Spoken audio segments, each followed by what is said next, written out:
주님은 우리에게 공중에 나는 새를 보라, 들의 백합화를 보라. 주님께서 말씀하십니다. 만물 속에도 하나님께서 그것을 창조한 창조의 의미와 목적이 있는데 하찮은 저 들풀 하나도 그 수없이 날아다니는 철새 미물 하나에도 다 하나님의 살아가게 하신 이 땅에 존재하는 그 존재의 의미와 목적이 있다는 것입니다. 그러니까 들의 백합화를 보라 그랬어요. 백합화는 처음에는 이 작은 씨에서 시작해서 이게 풀로 성장을 합니다. 처음에는 무슨 풀인지 잘 모릅니다.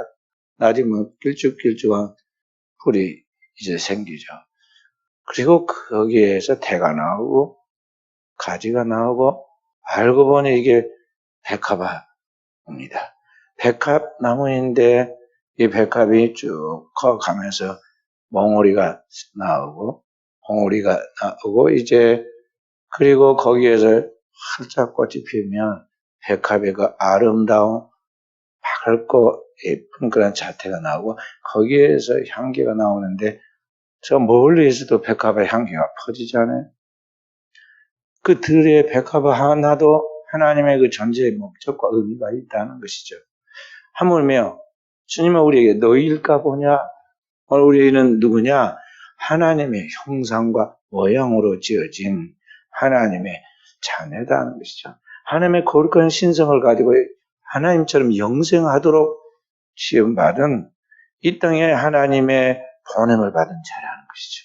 그리고 우리는 반드시 보냄을 받은 그 아버지 집 하나님의 나라로 가야 하고 하나님의 나라의 영원한 생명이 영생을 소유한 자로서 그 나라에 살되 그냥 보통이 아니라 하늘의 천사들도 부러워하는 하나님의 자녀가 된다. 하나님의 자녀가 되는 권세를 주셨으니 그리고 그 자녀는 어떤 자녀냐? 놀랍게도 그리스도와 함께 연합하여 한 몸을 이루는 그리스도의 신부로서 그러한 특별한 지위를 주시고 은총을 주시는 자들이라는 것이죠.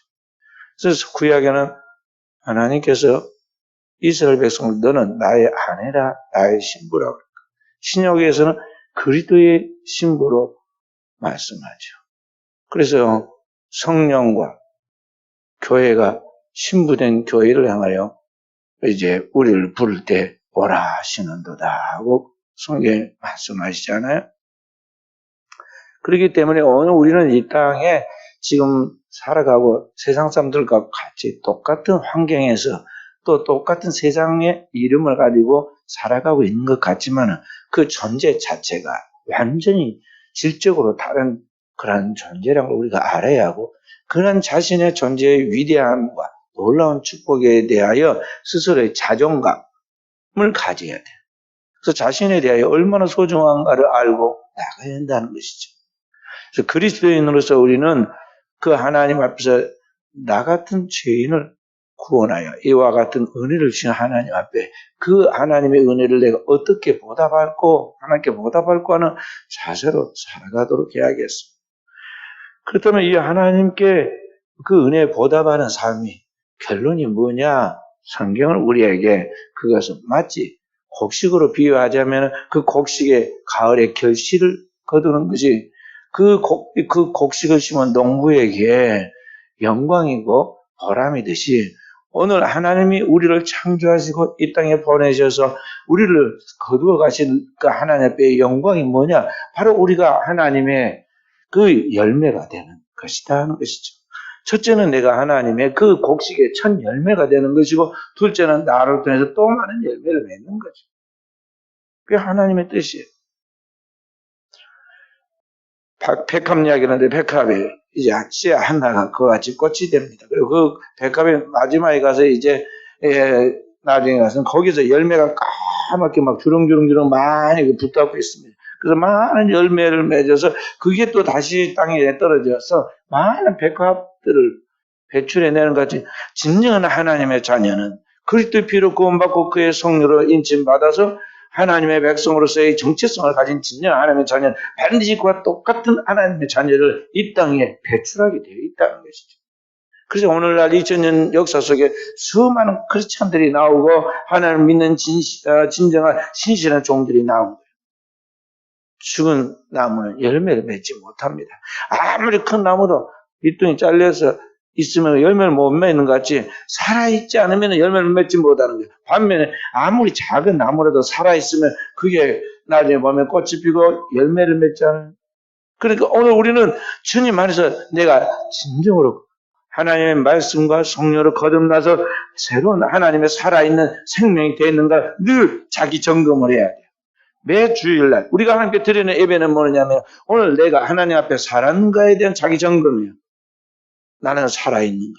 아니면 나는 지금 죽어 있는가를 보는 것이라는 것이죠. 그래서 오늘 우리는 우리 스스로 자기 점검을 해야 하고 공동체를 통해서 정말 하나님의 살아있는 백성됨을 그렇게 인증과 해야 돼. 교회는 주님의 몸으로서 우리는 그 거룩한 교회의 지체들이에요. 그러니까 몸은 여러 가지 지체, 팔과 다리, 그리고 머리와 그 모든 장기를 통해서 우리가 한 몸을 이루듯이 우리는 하나님의 교회를 통해서 다양한 그런 사람들이 모여있지만 그 사람들을 통해서 내가 누구인가에 대한 인정을 받게 되고 또 나를 통해서 다른 사람들이 살아남으로 또 그 사람이 인정을 받게 되는 거예요. 그렇게 해서 오늘 우리가 주님의 알곡으로 영적 성장을 이루어 가게 되고 우리를 통해서 이제 가정이 우리를 통해서 다음 세대 영혼들이 그리고 우리를 통해서 지역이 그리고 그 지역에 있는 영혼들이 하나님 앞에 구원받는 영혼의 결실이 따르게 되는 거예요. 그래서 첫째는 내가 정말 하나님의 자녀로서 성장하는데 거기에 최우선순위 되어야겠어요. 그래, 기도할 때 하나님 앞에 기도할 때요. 첫째 내가 살아야 하니까 우리 기도는 대부분은 자기 기도하잖아요. 자기 기도. 이 자기 기도를 하나님 앞에 들을 때 자기를 놓고 기도하면 내가 죄인이라 살아가면서 끊임없이 죄를 짓게 되고 보고 듣고 생각하는 게 다 죄예요. 그런 죄, 그러한 것들을 청산해 나아가서 정말 주님 앞에 완전한 주님의 형상 모양으로서 가도록 하기 위해서 내 모든 기도의 90%가 회개가 돼야 돼. 회개가 될 수밖에 없어요. 그리고 회개에서 완전하게 내가 하나님 앞에 섰을 때 내게 뭐가 나타나냐면 회개에 합당한 열매가 또 나타나요. 진짜 회개하여 새 사람이 되었다는 그런 증표가 그런 삶의 그런 모습들이 내 삶 속에 나타난다는 것이죠. 그리고 그렇게 해서 하나님의 은혜를 받으면은 어느 우리에게 거룩한 사명이 주어지는데 진정한 제자로서 주님의 뒤를 따르는 그런 사람들에게 제자들에게 주님의 사명이 주어지는데 그게 뭐냐면 내가 주님의 알곡이 된 것까지 또 다른 영혼을 주님의 제자로 만드는 사명이 내게 주어진다는 거죠. 그래서 주님이 처음에는 나를 따라오너라 내가 너로 사람 향한 업부가 되기라 하리라 우리를 부르십니다. 안 따라가고 싶어도 따라올 수밖에 없도록 배와 그물을 버려들고 주님을 쫓을 수밖에 없도록 하나님이 그에게 표적과 기적을 주고 감동과 감화를 통해서 주님께 따라가게 만들죠. 그런데 이제 어느 점에 오면 다시 말해서 내가 주님의 말씀과 기도로 영적인 성장을 통해서 그리스도의 형상을 갖춰나고 영적 그리스도의 장성한 사람이 되면 그 다음에 주님은 우리를 몰아내십니다. 쫓아내요. 일하라고. 가서 일하라는 거죠. 성이 되는데 왜 밥벌이를 안 하느냐 하고 몰아낸다 이 말이죠. 예루살렘 교회가 성령에 충만해가지고 수천 명, 수만 명이 되었어요. 그래도 주님이 말씀한 지상 명령에 예루살렘에서 온 유대와 사마리아 땅까지 내 증인이 되어라 하고 명령했는데도 그걸 시행하지 않으니까 예루살렘 교회에 대핍박이 일어나게 하죠. 사도 야고보부터 순교하기 시작해서 또 스데반 집사가 순교하면서 예루살렘 교회에 온전한 대핍박이 일어나가지고 12사도 외에는 목숨을 내는 12사도 외에는 결국은 거기에 있을 수 없어서 다 흩어져 버리게 만들죠. 그렇게 해서 흩어진 빌립 집사가 사마리아에 교회를 세우고 그렇게 흩어진 무명에 난 무명의 크리스찬 성도들이 저기 안디옥, 이방 안디옥까지 가고 거기에서 또 예수 복음을 전해서 이방의 안디옥 교회가 나오고 안디옥 교회가 수만 명으로 또 성장하니까 그 교회가 세계의 복음 선교를 해 나가는 그러한 세계 선교의 모교회처럼 활동을 하게 되죠. 그러니까 하나님은 우리로 하여금 부르신 다음에는 그 다음에 또 다시 보내는 거예요. 그래서 교회는 모이는 교회와 흩어는 교회가 그런 과정들이 있다는 걸 우리가 알아야겠어요. 지금은 우리 순천 은혜교회가 하나님의 은혜를 많이 받고 훈련을 받은 교회로서 이제는 영혼을 돌보는 위치에 와 있어요. 영혼을 살려야 돼. 언제까지 우리가 집에서 부모가 해준 밥 먹고 부모가 사다 준 옷 입고 부모 용돈 다 가지고 계속 그러고 있을 거예요.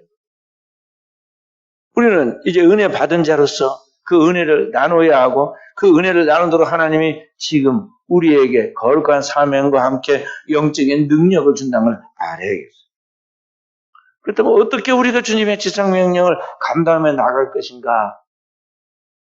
항상 교회는 하나님의 패턴을 쫓아야 하는데 모든 교회의 시작이 가정에서부터 출발했다는 것을 말씀을 드렸어요.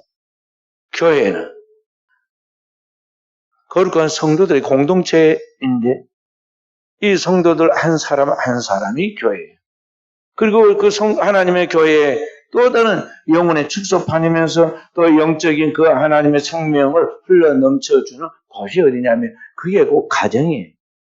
그러니까 이 교회가 성도들은 은혜를 교회에서 받고는 어디로 가야 하냐면 가정에서부터 가정의 복음화를 이루어야 하고 그 가정에 머무르고 있고 그가 만나는 사람들의 직장과 그 생활 환경 반경에서 거기에서 우리 주님을 만나도록 하는 그러한 사명을 감당해야 한다는 거죠. 그래서 직장 생활하는 사람은 직장을 선교하도 직장 선교회 활동을 해야 하고 공부하는 학생들은 가고 공부하는 학교가 그의 전도의 장이 되도록 해야 하고 그리고 만나는 영혼들이 거기에서 영혼의 거룩한 사명을 감당하도록 해야 하는 것입니다.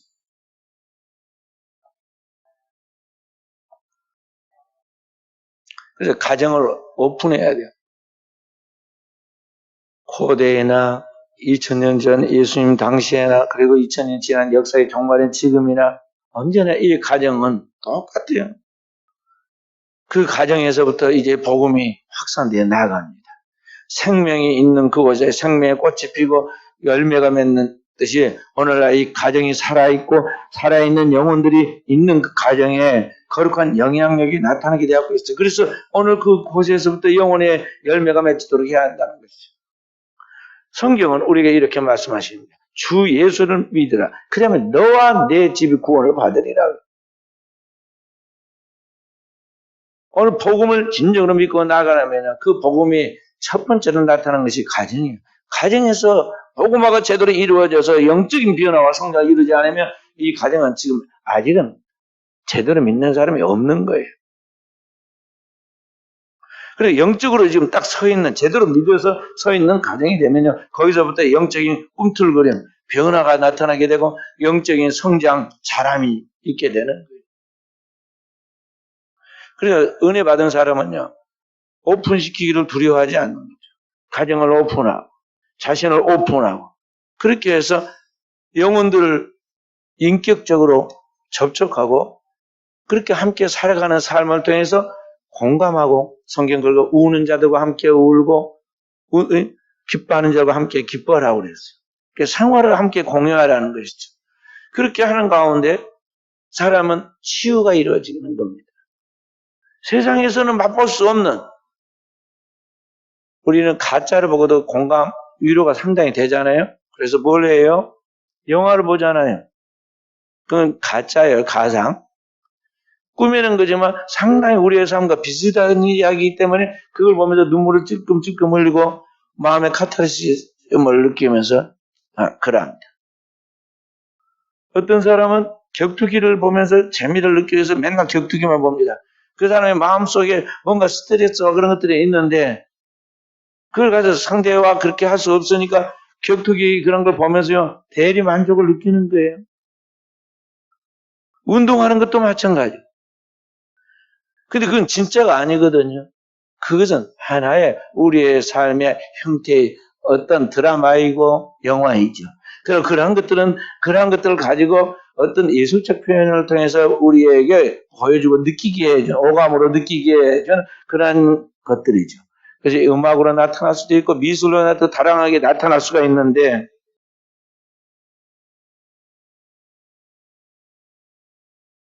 바로 이러한 것들보다 더 진하고 확실한 게 뭐냐 하면은 바로 그 사람의 삶 속에 들어가서 내와 똑같은 사람이 나와 호흡하고 체온을 느낀 그 사람이 지금 그 살아가는 삶의 애환을 보고 그 사람의 입을 통해서 나오는 생명의 에너지인 하나님의 복음의 말씀을 들을 때 놀랍게도 내 삶의 변화와 치유가 이루어지는 거예요.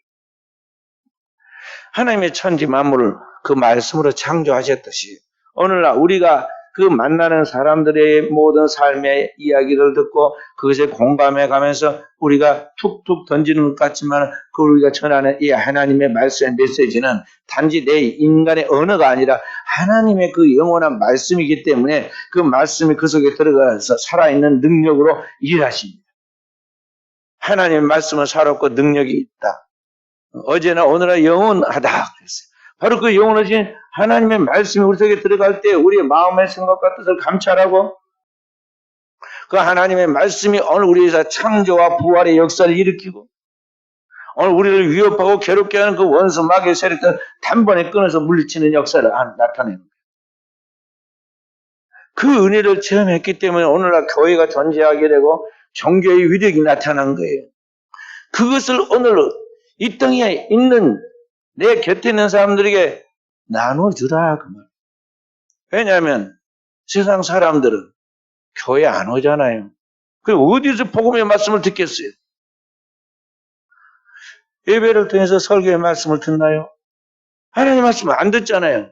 그 사람들. 그러니까 성경을 보지도 않지 하나님 말씀이 설교의 말씀을 듣지도 아니하므로 성도들이 은혜를 받아가지고 그 말씀을 대언해서 만나는 사람들에게 그들이 알아들을 수 있는 그들의 언어로 그들이 느낄 수 있는 그들의 공감된 감정으로 그들과 함께 공유해 나아가면 그 속에서 이 사람의 아픈 상처 치유가 이루어진다는 거예요. 세상 사람과 똑같은 농담하고 똑같이 놀고 그냥 그렇게 시간 흐지부지 보내지 말고 그래야 돼. 그러려면 어떻게 할까요? 우리가 영적으로 깨어 있어야 돼. 말려들지 않도록 분별해서 그 승리에 나오도록 영적으로 깨어 있어요. 가정에서도 부부간에도 그렇지 않아요. 말려듣는 거에 강한 자가 약한 것을 지배하게 되고 있어요. 그 강한 악한 영이 들어왔고 있는데 거기에 내가 그 영을 분별해 제압하지 못하면요 내가 거기에 말려 들어가는 거예요. 그래서 어둠의 영이 내가 딱 지배를 받아가지고 같이 분노하게 되고 미워하게 되고 은혜를 떨어뜨리게 되는 거예요. 그래서 가정에 누군가 한 사람이 영적으로 병이 들면요 거기에 식구들 자칫하면 물이 다 들어버려요. 이단에 한 사람이 빠졌는데 그 한 사람은 빠진 거 아닌데 나중에 보면 가족 전체가 그 이단에 빠져버리고 그 주변까지 막 나빠지는 걸 볼 수가 있잖아요. 옛날에 저기 경기도 소사 쪽에 막 거기에 큰 동네를 형성해가지고 그룹을 이룬 신앙촌이라는 그런 마을들이 있었어요. 지금도 대개 보면은 뭐 통일교라든지 또는 구원파라든지 뭐 어디 이단들 신천지라든지 가보면 그런 거대한 공동체를 형성해가지고 같이 움직입니다. 영의 흐름이 그렇게 돼갖고. 그래서 영적으로 서 있는 우리가 깨어있어서 이걸 분별해낼 수 있어야 하고 그러한 것들을 대할 때 사람으로 보지 않고 그 사람 속의 역사는 어둠의 세력을 보고 그 영을 제거해서 물리칠 수 있는 영성과 영역을 가져야 하는데 그렇게 깨어있지 않으면요 말려드는 거예요. 그래서 우리는 항상 기도해야 할 이유가 때를 따라 돕는 은혜를 얻기 위하여 은혜의 보좌 앞에 날마다 나아가라 우리 전에 오늘 하나님 말씀에 우리를 돕는 대제사장이신 그리스도 예수 앞에 그 영원한 도리의 말씀을 가지고 완전히 말씀이 육신이 될 때까지 기도하면서 부르짖어야 돼요. 누군가 한 사람 가정에서 그런 사람이 있어야 하고 누군가 한 사람 구역에서 그런 사람이 있어야 하고 그렇지 않으면 구역 전체를 잃어버릴 수 있고 심지어는 통째로 교회가 날아가 버릴 수도 있어요. 그래서 우리는 이 영혼들을 이제 돌볼 때 영혼을 첫째는 내 가정에 서 있어야 하고 서 있는 그 깨어있는 가정을 통해서 방어하고 상처 입은 너무나 작은 것 가지고도 상처 있고 너무나 작은 일 때문에 고민하고 있는 내가 우리 성도들이 자기가 그 옛날 신앙의 초보 때 또는 신앙생활 하기 전 때 그 어리석었던 또 미련해가지고 그렇게 마귀한테 귀신한테 쫓겨다녔던 그런 일들을 지금 인제 시작하는 사람들이 많이 있잖아요. 그들 정도는 돌볼 수 있거든. 그리고 그들을 이게 그 자신이 은혜 받은 그러한 삶을 통해서 그때 조금씩 코멘트를 해주고 또는 기도해주고 조금 위로해주고 조금만 도와주면요. 이 사람이 살아납니다. 그렇게 하면서 하나님의 백성으로 이제 돌아오는 거거든요. 그리고 어느 순간에 성령이 직접적으로 그를 터치해요. 맞지? 마가의 다락방에 모여 있었던 영혼은 다 오순절날에 성령의 충만함을 받았던 것 같이 어느 순간인가 하나님 한 번에 은혜 주실 때가 있어요. 그 하나님이 직접적으로 간섭하기 전까지는요, 오늘 우리 사람의 손길이 필요한 것입니다. 마치 어린 아기들, 어렸을 때 엄마, 아빠, 할아버지, 할머니, 삼촌, 막 여러 사람의 손길, 또 그 공동체의 손길을 통해서 이 돌봐주듯이 오늘 사랑의 손길을 통해서 돌봐줘야 돼요. 그러다 어느 순간이 되면요, 이제 이 아기가 자기 발로 걸어 다니고, 자기가 글자를 터득해 해가지고, 이제 책도 쓱쓱 읽고, 그 다음에는 자기가 알아서 이제 가방 챙겨 학교도 가고, 나중에 보면 엄마 아빠보다 훨씬 더 키도 크고, 그리고 지적인 능력도 많아져가지고, 집에서 일꾼이 되고, 사회까지 진출해서 사회에서 일꾼이 되는 걸 볼 수가 있어요.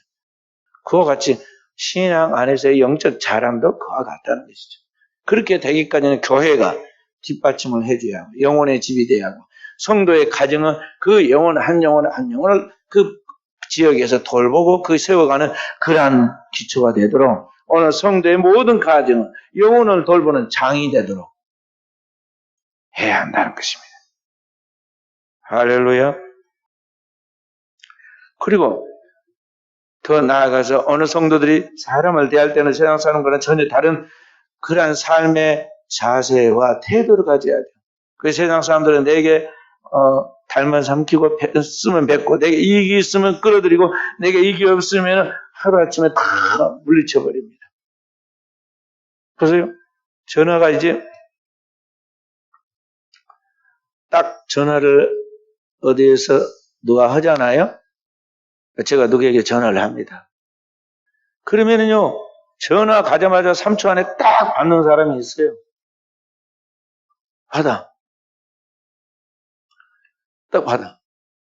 그 사람은 이 내 전화가 그 사람한테 유익하다, 유리하다고 판단하기 때문에요, 만사를 제쳐도 전화 딱 받는 거예요. 어떤 사람은 전화를 했는데 하루가 지나도 전화가 안 와. 이틀이 전화도 안 와. 나중에 만나서 왜 전화 안 했냐면 내가 깜빡 잊어먹었다고 그렇게 말해요. 근데 지금은 그럴 수가 없거든요. 전화 딱 떠, 부재중. 딱 떠. 심지어 전화를 끊어도 그게 나온다고 하더라고. 난 전원을 끄면 전화가 안 찍힌지 알았어. 전화 끊으면. 전원을 끊어놔도 전화가 찍혀서 이게 전화 왔다는 게 표시된다. 근데 내 전화는 그게 내가 뭐 설정 안 했는지 안 뜨는데, 아이가 그렇게 된다고 그래요. 그런데 내가 필요하다고 생각하면요, 이틀이 지나서도 전화를 합니다. 어제 전화해서 내가 못 받았는데 무슨 일로 전화했느냐. 이야기. 그러나 내게 도움이 안 된다, 별로 유익하지 못하다, 이게 영양가가 없는 정말 그런 전화다 그러면요, 와도 안 받고 다음에도 전화 안 해줘요.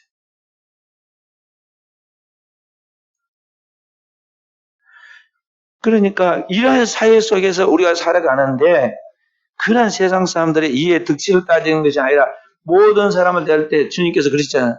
모든 사람을 대할 때 죽게 하듯 하라. 그래서 죽게 하듯 하라. 모든 사람을 그리스도에게 하듯 그렇게 존중하라는 것이죠. 존중하라. 그리고 오늘 내가 섬김 받기를 원한 것 같이 다른 사람을 그렇게 오늘 우리가 배려해야 한다는 것이죠. 주님은 우리에게 그리스도인의 생활의 황금률을 항상 보내서 말씀하시면서 남에게 대접받기를 원하는 대로 너도 남을 대접하라 그랬잖아요. 그러니까 그게 바로 오늘 우리가 다른 사람들에게 나를 존중히 여김받기를 내가 원한 것 같이 내가 다른 사람에 대하여 그렇게 존중하고 배려하는 선한 자세로 그렇게 사람을 대하고 섬기라 그럽니다. 그렇게 할 때 오늘 우리의 삶 속에 영혼의 열매와 결실이 따르게 되는 것입니다. 우리나라 말이야, 웃는 낯에 침을 못 뱉는다고 했잖아요. 그렇게 존중해서 나에게 친절하게 웃고 말을 하는 그 사람에게 우리가 할 말을 있어도 그걸 조심하고 또 그 할 말을 하고 싶어도 상처받을까 싶어서 말을 절제하고 때로는 말 삼키고 안 하잖아요. 그렇게. 저희들 그 부흥사들 모임에 보면요. 진짜 그 상당히 인간관계에서 도가 튄 사람들 또 아주 능숙한 사람들이 있어요. 우리는 거꾸로서 그렇게 좀 쑥스럽고 그래가지고 그렇게 못하는데요. 전화만 딱 하면 바로 형님. 그럽니다. 받자마자 형님 그러고. 또 전화하면 자기보다 나이가 한 살을 적으면 어이 동생. 그렇게 이야기해요. 그러면서 막 그냥 얼마나 다정하게 이야기를 하니 그 사람한테 어떻게 하겠어요. 근데 저도 어떤 일을 할 때는 그렇게 해야 효율적일 것 같은데 말이죠. 문제는 그렇게 하다가 나중에 또 그렇게 친근감 있게 한 것 같이 하다가 그렇지 못할 때가 나타나서 그게서 오는 그 어떤 크리스찬으로서의 덕을 또는 그리스도인으로서 주는 영적 유익을 놓치고 내 마음에 꺼림이 있을까 싶어서 저는 지금까지 그렇게까지는 안 해. 우리 부흥사 중에 전시성을 가진 그분이 한 분 계신데 그분이 늘 만나면 저한테 동생 그러면서 진짜 친동생처럼 그 여기고 은퇴하시고도 계셔. 그래서 제가 그분한테만은 카톡으로 뭐 보낼 때 형님이라고 형님 목사님 그렇게 내가 이야기를 하는데요. 평상시에 이럴 때는 이야기할 때는 아무리 그분이 나한테다가 형님 뭐 그렇게 말해도 내가 절대 내가 말을 내려가지고 어이 그렇게 하고 말이죠. 아 그렇습니까? 저렇게 합니까? 그렇게 이야기를 해요. 자 어찌됐든 오늘 우리 한국 사람들은요. 사람들을 대할 때 자기한테 친절하게 최선을 다해서 예의를 갖추고 사랑으로 대한 사람을 우리가 과시하지 않아요.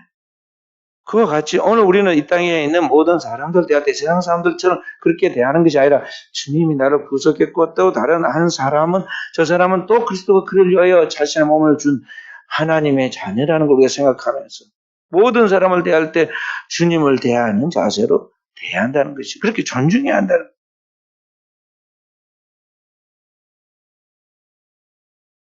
그리고 그분의 입장에 서서 항상 생각해보고 나아가야 돼요. 왜냐하면 우리가 지금 언어로 표현하고 눈으로 보고 느끼는 것은 빙산의 일각과 같아요. 보이지 않는 더 큰 세계에 더 많은 것들이 있고 말로 표현하지 못하는 것들이 있고 그런데 그 감춰져 있는 것은 인간들 세계를 넘어서 하나님의 놀라운 계획과 축복이 그 속에 숨겨져 있다고요. 근데 우리는 잘못된 나의 짧은 생각과 짧은 언어로 말을 함부로 하고 행동함으로 말미암아 큰 하나님의 축복이 오다가 딱 멈추는 거예요. 그리고는 이러한 것들이 물고 피면 사라지지 그 앞에서 막 흩어져서 사라져버린 것을 알 수가 있어요. 그게 아직 그 단계의 시각이 안 발달해서 못 보고 그게 대해서 영적인 안목이 영안이 없어서 못 본 사람 못 봐서 몰라 그러지 말이죠. 큰 축복들이 하나님 우리를 위하여 예비하신 것들은 우리의 눈으로 보거나 귀로 듣거나 마음으로 생각할 수 없는 것들이에요. 그거 비밀한 것들이다. 그런 것들이 지금 하나님은 항상 우리들에게 예비해 놓고 준비해 주시는데 그게 딱 올라오는데 원수 마귀가 그걸 시기해 가지고 역사를 합니다. 격동을 하고 분노를 해가지고 그 축복을 놓치게 만들어요. 그걸 넘어서야 하는데 그걸 못 넘어서고 결국에는 자기 한계 안에 갇혀가서 경솔한 언행을 하다가 그 축복을 놓치는 거예요. 자 보세요. 예수님의 제자 베드로가 주님께로부터 3년을 따라다녀서 너는 베드로라. 이 반석에 내 교회를 세우리라. 내가 너에게 천국 열쇠를 주노니 너희가 열면 닫을 사람과 닫으면 열 사람이 없을 것이다. 그 축복을 주셨잖아요. 그 축복이 현재화되는 것이 어느 때냐면 주님이 부활 승천하시고 성령이 임하면서부터 그게 진짜 이제 이루어지거든요. 근데 그렇게 직전에 십자가 앞에서 주님이 십자가 짊어진 같이 베드로에게도 위기가 왔어요. 십자가 앞에서 엉뚱하게 예수님을 부인하는 그런 위험한 일이 벌어지잖아요. 그리고 체면이 말이 안 됐습니다. 왜냐, 믿는 사람, 믿지 않는 사람들 앞에서 시몬 베드로 예수님을 모른다고 부인할 뿐만 아니라 저주 맹세해가지고 주님을 부인하고 그 자리에 빠져서 도망쳐 나왔다고. 사람이 아니죠. 그냥 나가서 닭이 꺾기하고 두 번 울었는데 닭이 두 번 울기 전에 네가 나를 세 번 모른다 부인하라 주님이 말씀하신 대로 그런 일이 벌어졌고 베드로는 나가서 막 통곡을 했어요. 사람도 아닌 사람 같지도 못한 나 같은 죄인은 살아서 뭐 할 것이냐. 나는 자격도 없으니까 이제 끝났다. 그래서 자기 발로 저기 자기 고향 갈릴리에 고기 잡으러 옛날 내 삶의 터전이나 죽을 수는 없으니까 거기서 가서 살아야겠다고 그리 내려가잖아요.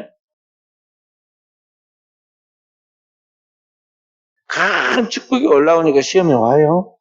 근데 그 베드로는 그 앞에서 축복을 모르는 거죠. 반면에 가룟 유다는 어떠하느냐? 그 똑같은 축복 앞에 시험이 왔는데 실수를 똑같이 해요. 예수님을 팔아먹고 아무도 모르게 은밀하게 팔아먹고 30냥을 받았죠. 밖으로 뭐 드러나게 사람들한테 응가해 몇몇 소수의 사람들과 이야기를 해가지고 그런 일이 있었는데 누가 그 사람한테 뭐라 한 사람도 없었어요. 그런데 자기 자신이 그게 너무 괴로워서 의인을 팔고 그 핏값을 자기가 취했는데 알고 보니 그때 별 볼 일 없는 보잘것없는 돈이었어요. 그래서 나 같은 사람이 살아서 뭐 하겠느냐. 자신을 마귀가 와서 그를 막 흔들고 죄책감으로 그를 흔드니까 어떻게 해요? 나가서 목을 매다고 자살해버렸어요. 자살. 자기가 자기 자신에 대하여 스스로 결단을 내렸단 말이에요. 만약에 그때 베드로처럼 하나님 앞에 통곡하고 주님이 부르시니까 주님께서 다시 체면 불구하고 나아갔잖아요. 그런데 만약 그렇게 했더라면 가룟 유다도 얼마나 하나님도 축복을 쓰셨겠어요. 가라지도 알곡이 될 수 있는 기회가 살아 숨쉬고 있을 때예요. 그러니까 우리는 어떤 가운데 주님 앞에 설 수 있도록 서려고 해야 하는데 이 영적 세계의 비밀을 모르고 인간적 체면 때문에 한 사람은 스스로 깔끔하게 처리해버린다고 자기를 자살했는데 차라리 태어나지 않으면 못하는 영원한 지옥에 떨어지지 않아요. 그러니까 오늘을 살아가면 우리는 세상 사람들의 그런 가치관처럼 살아서는 안 되고 오늘 우리는 계속 하나님 앞에 만들어져가는 과정 중이라는 것을 알고 주님 앞에서 부단히 자기를 내어놔야 돼요. 자기를 부인해야 한다는 거죠. 주님의 교회는 하나님 앞에 나를 만들어가는 하나님의 영적인 기관이에요. 영혼의 훈련소와 같다는 것이죠. 하나님의 집에서 사람이 만들어져 가는 거예요. 자녀가 집에서 사람으로 만들어가죠. 그래서 옛날 어른들은 뭐라고 그러냐면 집에서 못 배웠다고 집에서 똑바로 배우지 못하고 부모가 누구냐? 그러면서. 그래가지고 옛날 어른들은 뭐라고 욕을 해요? 배우지 못한 것이라고. 학교에서 배우는 게 아니라 옛날에 학교가 없었으니까요. 집에서 못 배웠다 이 말이야. 그래 부모까지 욕을 얻어먹겠잖아요. 근데 오늘날 우리가 진짜 이제 하나님의 사람, 주님의 진정한 제대로 자라가는 게 뭐냐면 자녀로 자라가는 게 교회예요. 교회를 통해서 똑바로 자라야 돼. 만약 교회에서 안 깨지면 조금 의 봐보면 알듯이만 밖에 가서 깨져갖고 엉망진창이 되는 거예요. 소금이 그 맛을 잃으니 밖에 버리죠. 사람들의 발에 밟히느니라. 가지가 열매를 맺지 못하고 끝끝내 있으니까 찍혀서 밖에 버려져 도모하다가 불살르니라. 성도는 자녀는 집에서 깨져야 하고 성도들은 교회에서 깨져야 돼. 깨지는 거예요. 우리는 모두 교회에서 사람이 돼가지고 하나님의 진정한 하나님의 자녀로 만들어져 가는 거예요. 그렇게 해서 이렇게 하나님 앞에서 신앙의 거룩한 인격이 만들어져 가고, 그러한 우리가 또 다른 영혼들을 우리가 잘 돌보고, 가정에서, 직장에서, 삶의 현장에서 돌보고 나아감으로 이들의 영혼을 그리스도에게로 인도하는 길잡이 역할을 해서 열매를 맺어야 한다 하는 것입니다. 또한 더 나아가 우리 성도들은요, 이 세상을 살아가면서 아무리 적은 것이라 할지라도 받은 은혜는 결코 잊어버리지 말고 보답하려고 하는 그런 보온의 자세. 그리고 누구에게든지 선을 베풀 때 그 선을 베풀고는 자기 한 일에 잊어버리고, 그리고 자신이 하는 모든 걸 주께서 내게 은혜와 힘을 주셔 하신 것인 줄 알고 주님께 영광 돌리는 그런 자세로 나아갈 때 그러한 삶을 통해서 영혼의 열매가 맺힌다는 걸 알고 그것이 우리의 생활의 습관이 되도록 해야겠습니다. 현대사회에서 우리가 살아가면서 늘 느끼는 어떤 괴로움과 분노가 뭐냐면요, 배신감, 배신을 당했을 때 거기에서 어느 분노를 못 참고 사랑하는 사람들끼리 언제나 사랑해서 백년 가약을 맺었는데 나중에 보면 그 사람 손에 죽잖아요. 사람 손에 죽어. 분노 때문에, 배신감 때문에 그래요.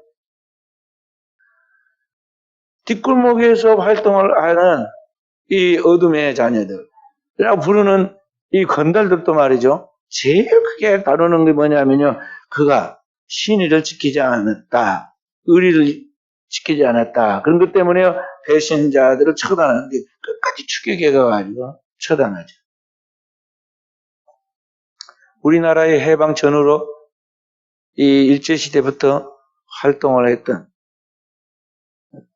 독립운동가 김전인 장군의 아들이었던 김두한 이야기가 야인시대 드라마로 나왔었잖아요. 근데 그가 뭐 배워가지고 뭐 다른 것 때문에 높은 직위가 있어서 유명한 것이 아니라요. 이 뒷골목에 이 건달 생활을 하면서도 배운 것도 없으면서도 그 속에서 사람의 도리 그리고 신의를 지켰다는 것 때문에 협객이라고 그러고 그 알아줬던 거거든요. 그들 세계도 그 활동을 가만히 보면은요, 어떤 사람이 그 세계에서 존경을 받느냐면 의리를 지키는 사람. 그리고 어떤 사람이 완전히 경멸을 받고 나중에 당하느냐면요, 신의를 지키지 않는 사람이요. 실제로 그때 당시에 그 야인 시대에 활동했던 그때 보면은요, 큰 세력을, 야합을 형성해가지고 큰 세력을 형성했던 그러한 사람들은 수단 방법을 가리지 않고 자기 이권을 쟁취하고 그리고 자기 세력을 키워가지서 계속 그 시대가 갈 것 같았잖아요. 그들 생각대로 될 것 같았는데 심지어는 권력의 후원까지 받아가지고 정권과 결탁을 해가지고 한 나라를 좌지우지하는 그런 힘 있는까지 보였지만요, 어느 순간에 몰락을 하잖아요. 그래서 정권이 바뀌면서 전부 다 그 사람들 잡혀 들어가가지고 사형당했어요. 근데 그때 유일하게 살아남은 사람들이 건달들이 있었어요. 똑같은 깡패들이었는데 그 건달 중에 누구였냐면 그래도 신의를 지키고 그 세계에서 자기 나름대로 사람들 가운데 이 사람은 참 그 신의를 가지고 의리를 가지고 모든 사람들을 이렇게 이제 돌봤다. 그렇게 생각하는 사람들은요 다 살아남았어요. 살아남았어요. 그래, 인간의 마지막 이 어떤 인간의 양심과 그의 삶의 자존심이 뭐냐면요, 자기가 받은 은혜에 대해서만큼은 받은 것을 결코 잊지 않고 그대 보답하며 살려고 하는 사람은 살아갈 때, 그리고 어떤 작은 것이 할지라도 그러한 것들을 잊지 않고 그에 보온하려고 할 때 그 영혼이 빛을 발하게 되고 사람들이 따름으로 그 영혼을 구원하게 된다는 것이죠. 1880년도 한 고학생이, 우리나라도 옛날에는 그런 학생들이 많이 있었어요. 자기가 돈 벌어가지고 공부하는 학생 말이에요. 그 고학생이 자기 물건을 가가호 다니면서 방문 판매를 했어요. 근데 어느 날은 하루 내 지나도 물건이 팔리질 않았어요. 그래서 하루 종일 돌아다니도 성적이 좋지 않아서 지친 채 이제는 100까지 곱아가지고 뭔가를 사 먹어야겠는데 호주머니를 뒤져보니까 호주머니에 남은 돈이 10센트밖에 없어요. 그걸로는 뭐 물건을 살 수가 없었어요. 그래서 배는 고프고 먹을 것을 사 먹을 돈은 없고 그래서 마음에 결심을 했어요. 다음 집에 가서는 제가 배가 고프니 먹을 것을 좀 주십시오. 그렇게 말해야겠다. 이대로 가다가 내가 쓰러지겠다. 그렇게 용기를 내서 다음 집 문을 두드렸어요. 용기를 내서 탕탕탕 문을 두드렸더니 누가 나왔냐면 자기 또래 예쁜 여자 소녀가 나왔어요.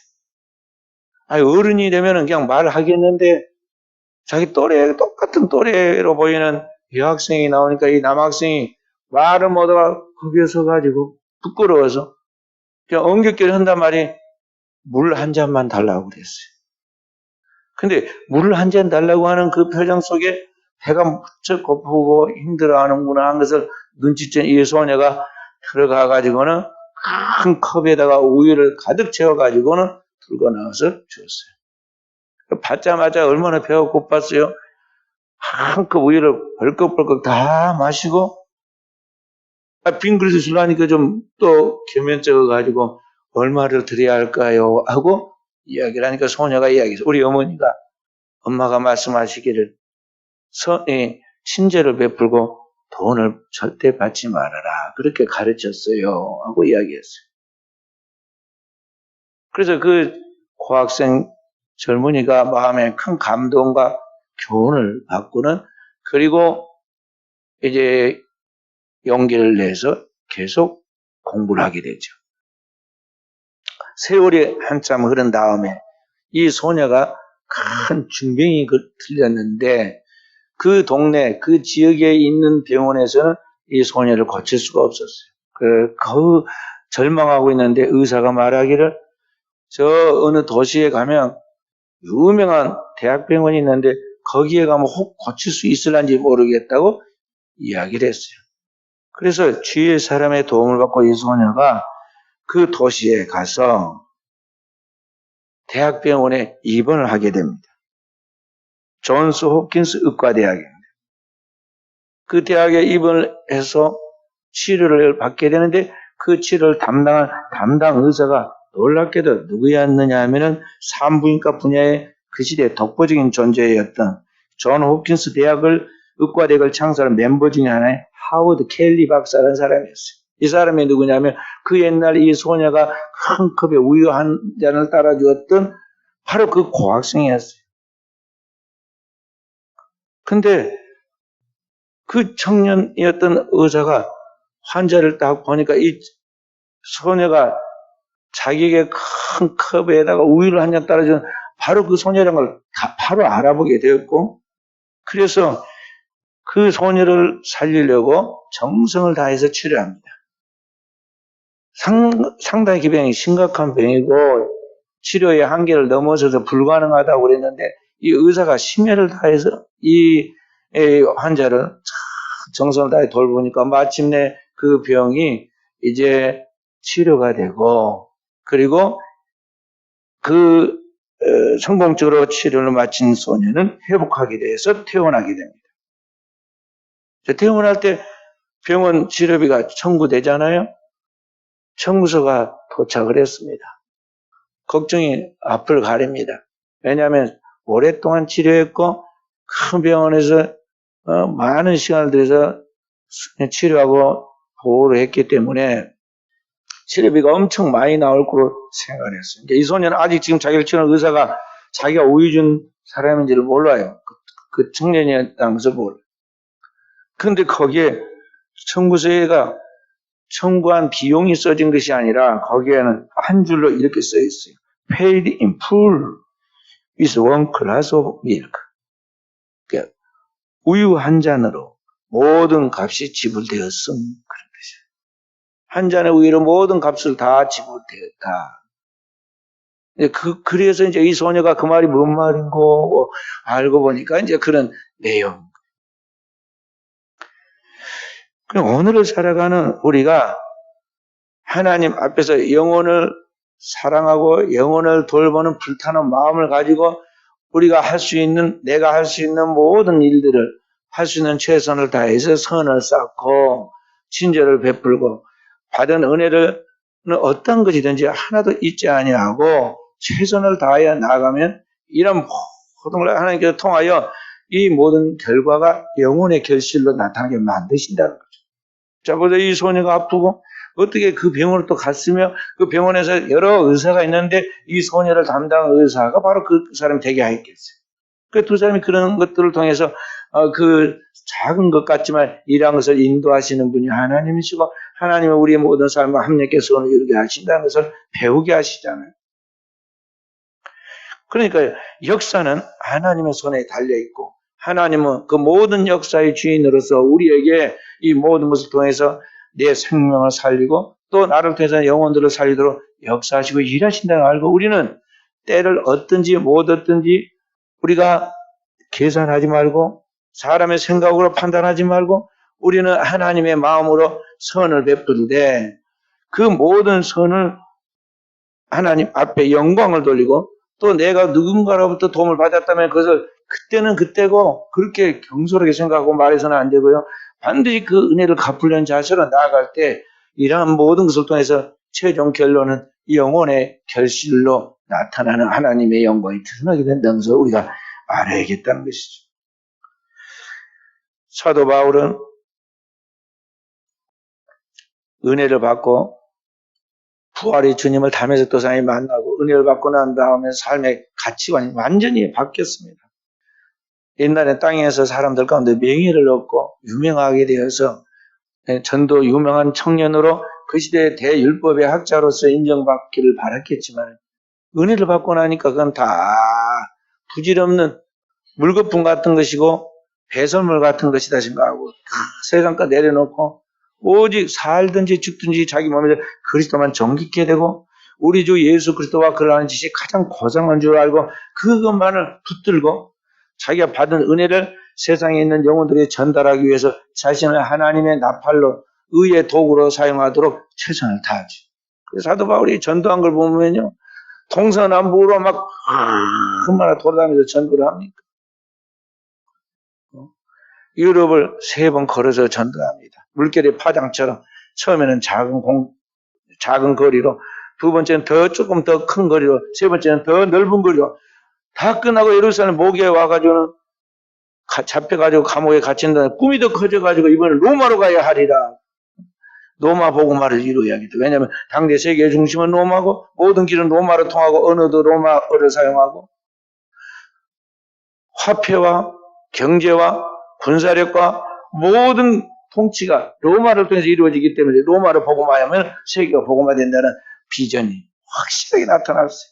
그래서 성령께서 그에게 이러한 하나님의 꿈을 주자 사도 바울이 로마로 가려고 하는데 폼나게 아주 멋있게 청빙받아 간 게 아니라 죄수의 몸으로 갈지라도 나는 로마에 가야 한다고 서둘러서 갔는데 로마에 가서 부지런히 복음을 전하잖아요. 셋집을 얻으면 그때는 죄수들도 자기가 재판받기 위해서 갔으면서 죄수의 몸인데 자기 돈으로 세를 얻어가지고 전셋집에 살아야 돼요. 거기에 사람들 초청해서 불러가지고 하나님의 나라와 예수 그리스도에 관한 것을 가르쳤다고 그랬어요. 그렇게 해서 로마 복음화의 깃털이 완성되게 되고 로마서의 복음이 바로 그들에게 쓴 서신이에요. 그와 같이 오늘을 살아가는 우리가 이와 같이 내가 만난 주님의 그 나라와 그의 영광을 위하여 내가 부지런히 무엇을 하든지 살든지 죽든지 그리스도를 내가 정직케 하기 위하여 그의 복음을 전하기 위하여 살아가게 되면 그러한 것을 통해서 하나님이 성령으로 우리에게 열매를 맺게 만드신다는 겁니다. 내가 구하고 기도하는 것보다 더 놀라운 결실을 우리에게 맺게 하세요. 그래서 오늘 우리는 그러한 하나님의 원대한 그러한 하나님의 꿈이 우리 안에 그리고 우리를 통해서 나타난다는 걸 알고 성경에만 기록되어 있는 것이 아니라 성경에 있는 위인들에게만 있는 것이 아니라 오늘의 우리에게도 그러한 삶이 항상 동시에 일어나고 있다는 걸 알고 우리는 하나님의 꿈을 가지고 하나님의 마음으로 최선을 다하고 나아가는 종들이 되어야겠어요. 그렇게 해서 오늘 우리 하나님이 나를 통해 이루신 하나님의 영광을 역사는 훗날 기록하고 그것을 증언하게 될 것이고 주님 앞에 갈 때 주님은 그걸 통해서 영광을 받아 우리를 충성된 종들로 칭찬하고 상을 주게 될 것입니다. 이 축복이 오늘 우리 사랑하는 모든 성도들에게 나타날 수 있기를 주의 이름으로 축원드립니다.